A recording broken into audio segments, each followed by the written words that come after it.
All right, guys, thanks for joining today. My name is Nate Gross, and I started Spec Tennis in 2016. And I want to talk to you a bit about how Spec Tennis can benefit you as a tennis pro or your tennis facility, or just even you as a tennis player, and some fun stuff ahead. Let me get my screen shared here. If you have any questions during the presentation, feel free to send them as a chat message. Also, you can email me spectennis@yahoo.com, and we can set up a call or just talk over email afterwards.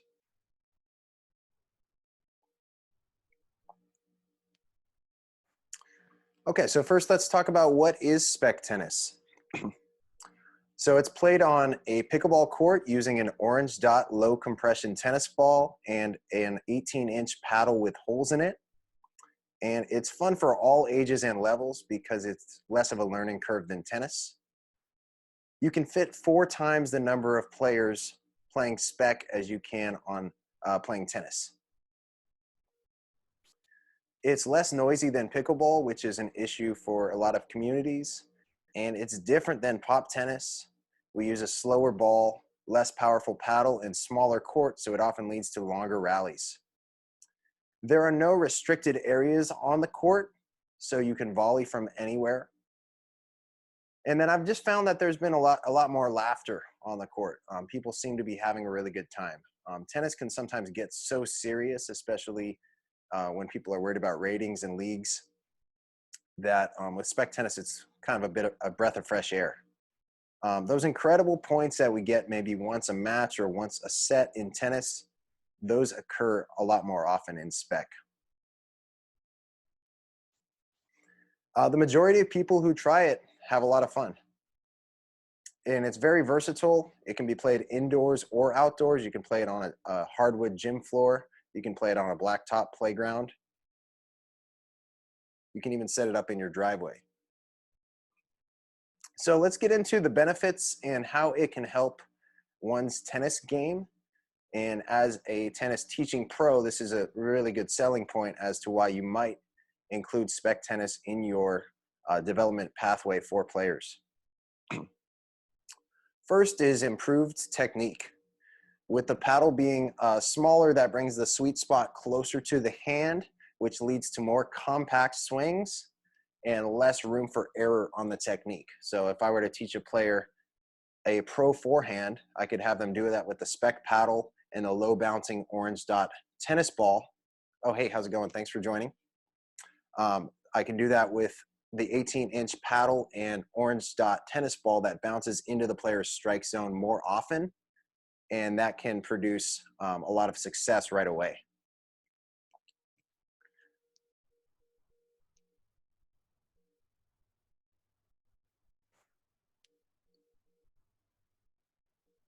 The next benefit is footwork patterns. The footwork can be a lot more efficient because you are playing on a smaller court, and especially for juniors who have a much smaller stride than adults. Sometimes putting them on the large tennis court too early can be detrimental. They develop some sloppy footwork patterns. But here in Spec Tennis, they can mimic the exact movements of the pros. Next is on the rise shots. So in Spec Tennis, there's typically between 6 to 8 feet from the baseline to the back fence, which forces players to take more shots on the rise, which is an advanced skill that we want to have for our tennis players. And so as a pro, I might go into a lesson and intentionally hit the ball deep to my player without telling them what to do, and then just see how they react to it. I think eventually, over time, they are going to be taking the ball on the rise, and with a bit of self-discovery, that can be a lot more impactful than the coach simply telling them what to do. Next is grip changes. So it's more likely, I believe, in spec that players will change their grips at times that call for it than in tennis. Just being able to flick the ball over the net using a lot of wrist can be possible in tennis because the racket's so powerful, but in spec, you're going to hit a lot of balls in the net. And so especially when you get that low ball moving forward, being able to switch to a continental grip on your forehand, for example, players are more likely to buy into that. And since low balls occur often in spec, I mean, when I start out a player, that's what I'm going to teach them first, is teaching them a continental grip. On the forehand side, at least, I might teach them more of an Eastern forehand for the backhand so their paddle can get open, but teaching them those grips right away so they can play defense and then they can build their shots off of that. Number 5, this goes hand in hand with getting a lot of low balls, is developing slices. It becomes more intuitive if you're constantly receiving a low ball to slice the ball. The topspin is harder to lift. And so if we develop some slices in spec, then we can translate these to tennis. As pros, it's satisfying feeling when your players have a lot of tools, even if they don't use them all. It's just good knowing that you did your best job developing that player. A lot of the times in tennis nowadays, we see players just ripping the forehand and running around the court all over the place, never slicing, never coming to the net. So it's a pretty one-dimensional game. But with spec, I feel you can't get away with just ripping the ball like that. Next is developing control. So in spec, this is kind of the choking up principle. If you choke up on a tennis racket, you're going to have more control than if you hold it down lower on the handle. And the sweet spot in spec is closer to the hand, so that also allows for more control.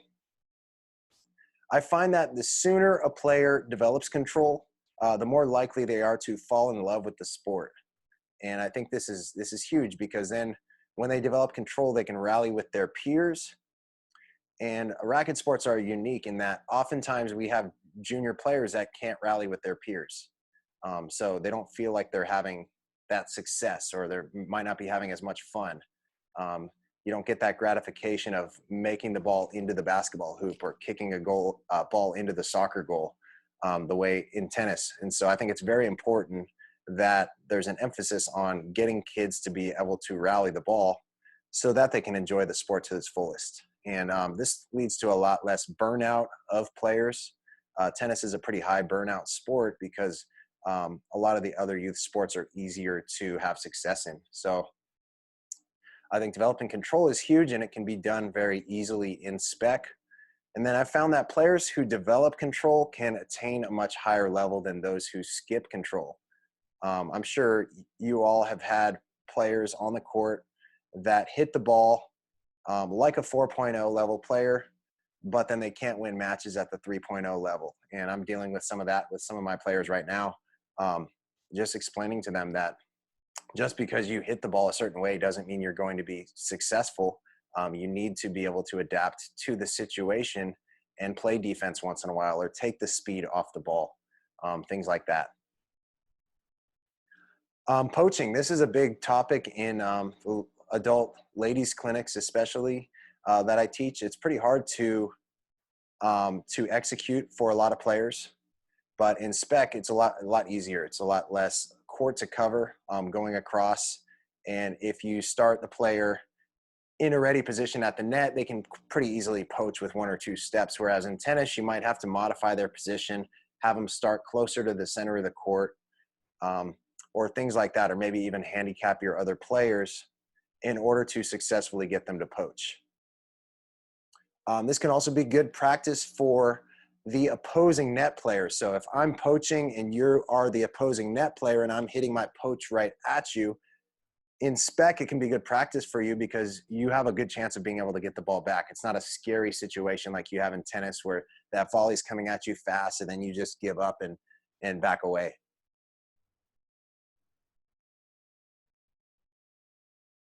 See, next slide here.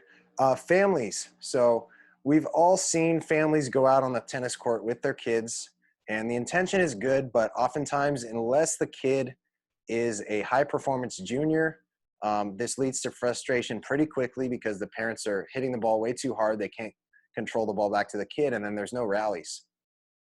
So then the parents begin coaching their kids, which is just detrimental to everything, to their parent-child tennis relationship, and also for us as tennis pros, because then we have to reteach the kids not to do the bad habits that the parents were telling them. So overall, it's just not a good situation. I believe all of this can be avoided by the family going out and playing spec tennis instead, because they will be able to have rallies. No more complaints. So I probably hear this about once a week from players. When can I play green ball? When can I play yellow ball? When can I play with an adult size racket? Why do I have to play on the kiddie court? Things like that. So in spec, there is none of that, because the juniors and adults, they play with the same equipment on the same size court with the same speed of ball. Now the ROGY stages in tennis, if you're not familiar with that, it's red, orange, green, yellow balls, and different stages of development, which I think are great, but it's often hard to convince parents and players not to rush through the stages.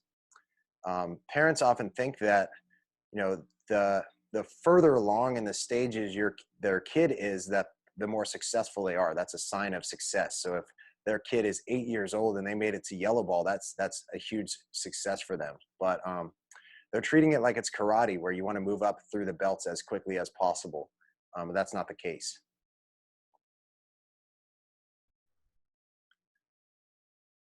Building a complete game.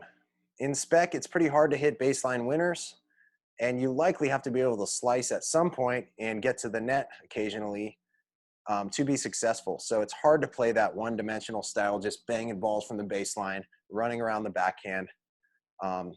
This forces players to become more well-rounded, which, as a tennis pro, that's a satisfying feeling, once again, of teaching a player everything the game has to offer, as opposed to just one style.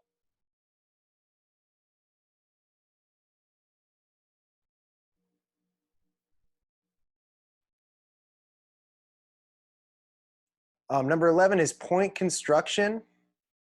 Points must be developed since there are more balls that are gettable by the opponent. So it's hard to simply just go for a big winner and have your opponent not get their paddle on it at least. And so this forces players to just play really smart. In tennis, you'll see after a long rally, a player might go for a winner from just an absurd position just because they're tired. They just give up on the point. But in spec, this doesn't fly as well.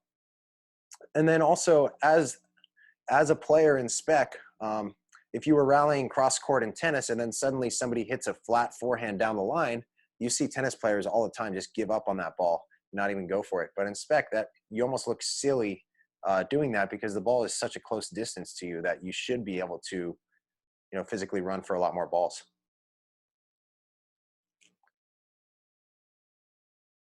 Let me check the chat room for a second, make sure everybody's doing okay here.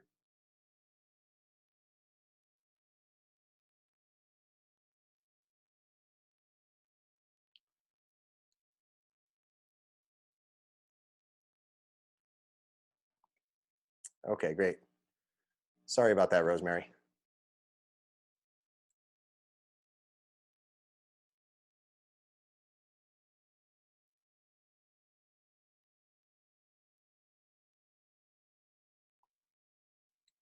Okay, let me get back to this here.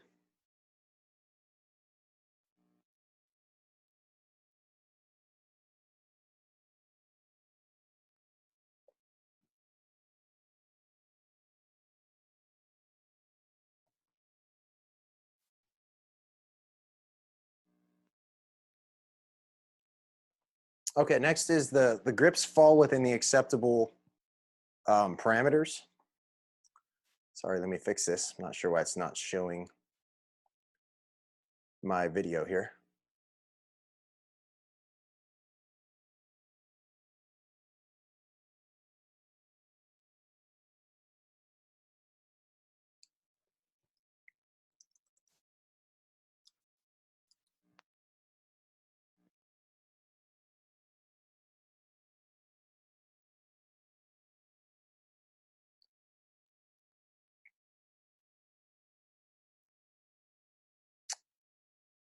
Okay, thanks for bearing with me here. So the grips fall within the acceptable parameters. In spec, players that try to play with extreme grips don't have success because they hit a lot of balls into the net. And so I found with a lot of junior players that if they rush through the stages, the ROGY stages, and they end up playing with too fast of a ball too soon on too big of a court, the ball starts bouncing up higher out of their strike zone, so their grip rotates. They end up with an extreme forehand grip, for example, and that's not intentional. And according to the USPTA, that is not an acceptable grip. So in Spec, we don't have any of that. Next is the serve and volley. With the underhand serve, a lot more serves go into play, and then there's a shorter distance to cover, so you can volley from different areas of the court very easily, which is a great skill to have that not many players even try in tennis because it's just so daunting. Next is fitness. So longer rallies lead to improved fitness, and there are less balls that are winners, so more shots that a player will run to. Like I said earlier, if a ball is hit to the opposite side that you're standing on, it almost looks silly not to go for it. So people, like, they believe more that they can get to every ball in Spec. And then there's also less recovery time in between points because the balls are contained in a smaller area. And then there's no second serves, so it just leads to a faster pace of play. In playing 45 minutes of Spec could feel like you played an hour and a half of tennis in some circumstances. Mixing levels, I think this is a huge benefit of Spec. With the absence of the overhand serve and the ability to rip winners from the baseline, it's a lot easier to pair up players of differing levels. Whereas in tennis, that's often an issue. Like a 4-0 player does not want to get on the court with a 3.0 player. Touch volleys. So developing touch becomes kind of a necessity in Spec when you excel to the higher levels, because it's really hard to even if you get a power volley, it's really hard to put it away. Typically, your opponent's going to get their paddle on it, but it's hard to hit a clean winner. And so often when I'm at the net, I'm looking to play a nice cut volley, a drop volley, some kind of short angle.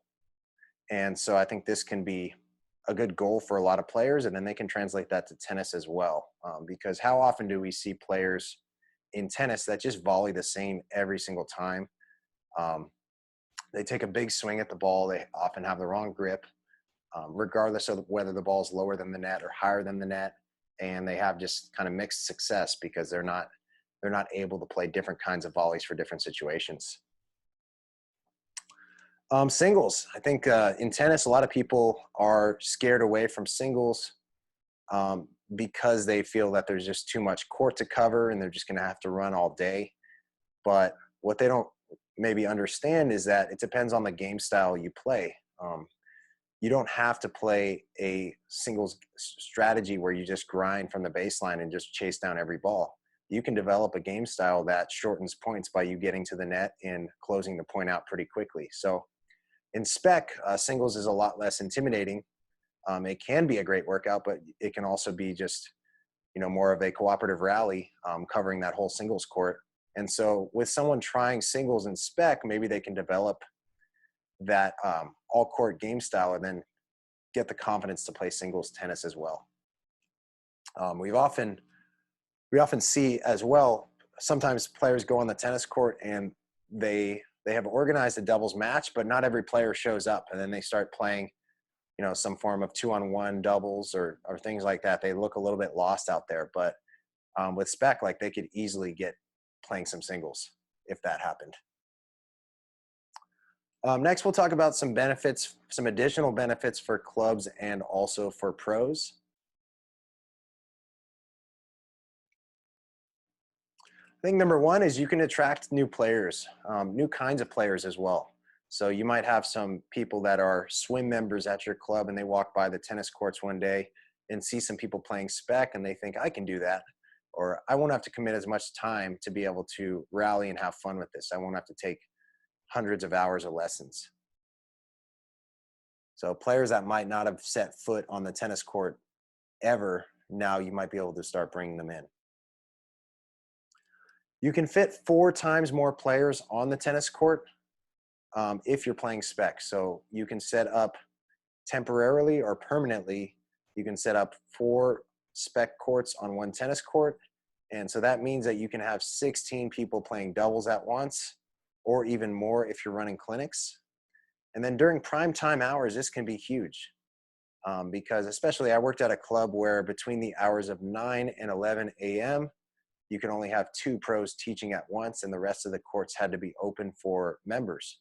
Well, if you are teaching spec lessons or clinics, you could have up to 4 pros on one court teaching at the same time. And so that really solves that problem. Spec is great for events. I've done a lot of different kinds of events. And one of the biggest things across the board is there's no player egos. So people aren't worried about losing to each other in spec the same way they are in tennis. I was at a club where they actually canceled the club championships just because nobody wants to play against each other and lose to each other. And in spec, that's definitely not the case. And since levels are so easy to mix, that makes life easy for the club and the pro organizing an event. You're going to get less complaints from people saying, "Oh, I had a really weak partner. I didn't, that's why we didn't win the tournament." So themed events, socials, something with an alcoholic beverage on the court even works very well with spec as well. Stand out from the crowd, stand out from clubs in your area. Why not offer something different, another amenity that other clubs in your area aren't offering yet? And this might attract non-members to your club. If that's part of your business model is getting non-member revenue, you have them coming in for clinics and possibly even joining your facility.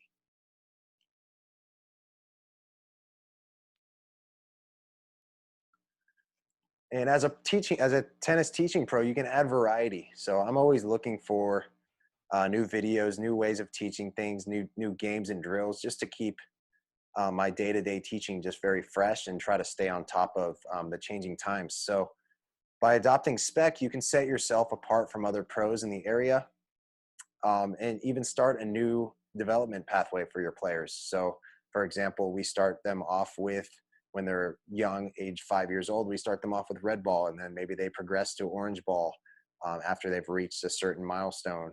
And then while they're playing orange ball, then they start spec also. They move to green ball, but they're still using spec as part of their training, different things like that. So you can kind of figure out a way to incorporate spec into everything. Or if I had an adult, I might start them off with spec and teach them the basic strokes, and then have them try to duplicate the same strokes on the tennis court.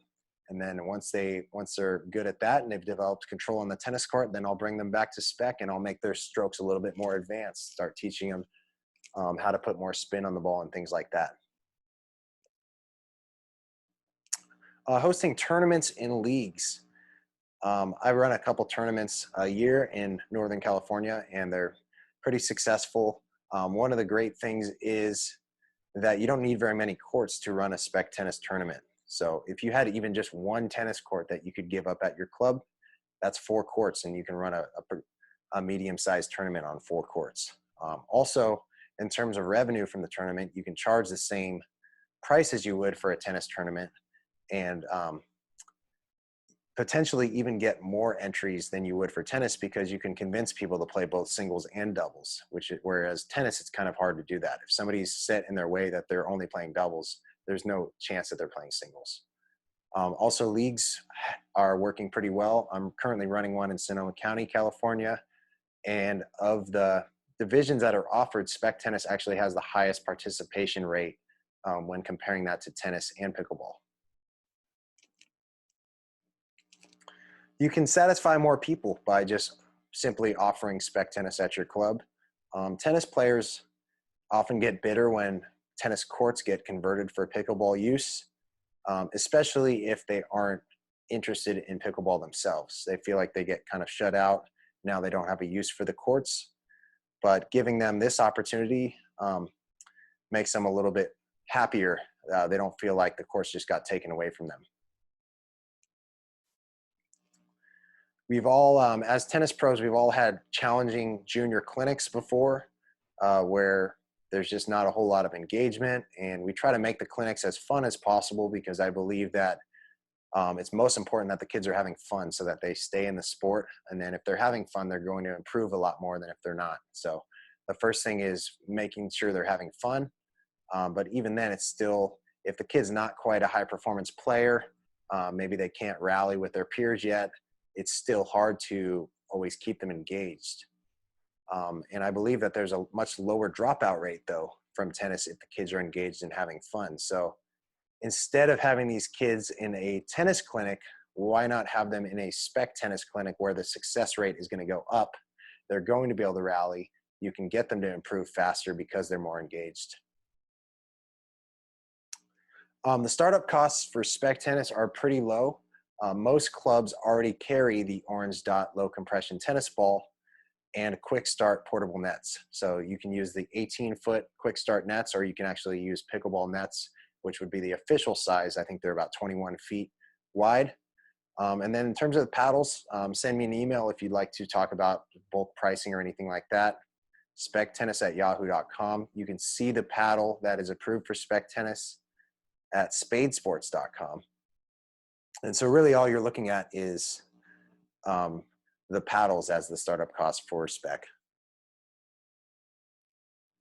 This was an article that was recently published in Club Life magazine, which is part of, it's a publication from the Club Core club company. And a tennis director in Texas was interviewed for this article, and she shares her thoughts on Spec Tennis. So it's a pretty well done article. Let me know if you'd like a copy of that. Camps. I'm now planning some camps for the summer, fall.